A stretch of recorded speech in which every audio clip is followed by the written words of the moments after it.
Hey guys, welcome to Chefin'withSean. I'm Sean, and today we're covering my Black Book series. We're getting deep into fermentations today with one of my favorite fermentation projects, chili paste. This is a chili paste I'm specifically making out of lemon drop peppers from my living pantry. But you can make it with any chilies that make your heart sing. So let's get to it, guys.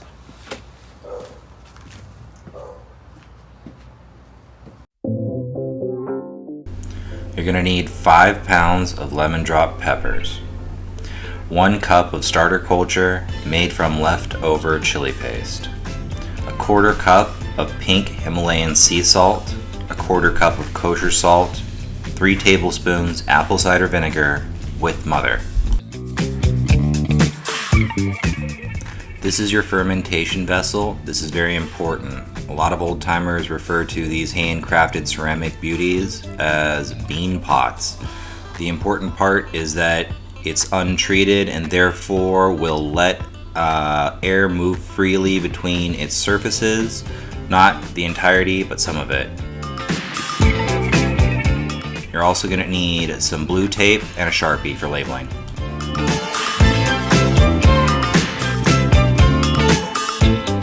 As we prepare to start our grind, the first thing we're going to do is remove all the little green tops from each of the peppers. This is primarily to remove the green or grassy flavor associated with this part of the pepper. It's also a really good opportunity to use up those peppers that just fell off your plant in the garden and you picked up off the ground, or any of the older guys that were left over in your fridge. Remove any of the ones that have visible mold on them and blanch them before adding them back into your grind. The primary reasoning for this is to keep outside cultures from getting into your fermentation.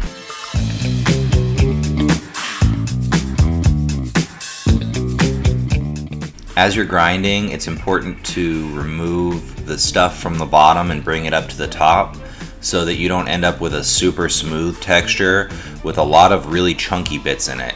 That's not what we're going for here. We want consistent texture across the entirety of our product, not just in one area. This starter culture is made from a 2-year-old batch of lemon drop chili paste. I'm just adding in some of the old stuff to carry forward all of my culture's bacteria and live enzymes.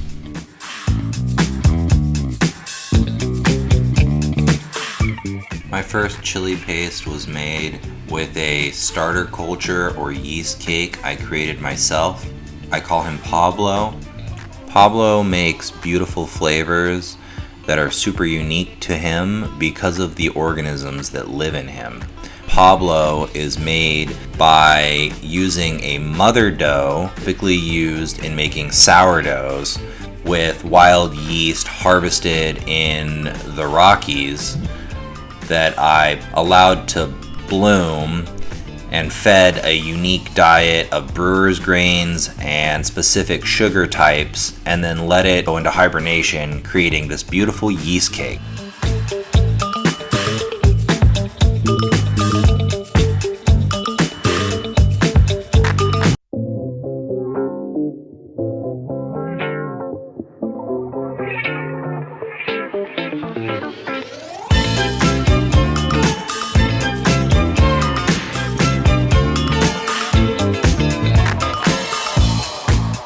In addition to your culture, I like to add a little bit of vinegar with a mother in it.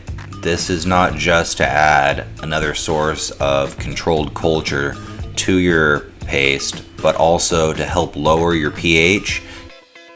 We're also going to add salt, half of our total amount of both our kosher and pink Himalayan. The salt will help remove the water from the peppers and also maintain low levels of bacteria growth across your entire fermentation. This is super duper important long term.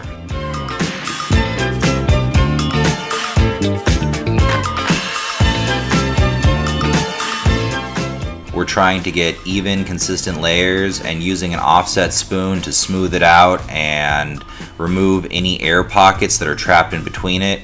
Air is kind of the enemy of fermentation, and so we're trying to control and mitigate it as much as possible to prevent mold growth, discoloration, off flavors, and other nasty things that can happen when air is allowed to just ruin all of your hard work.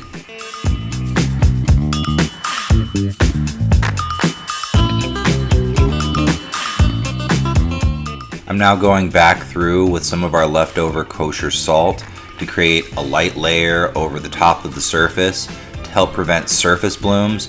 This is super important to our breakdown, but can get out of control if we don't take this last step to cap our paste.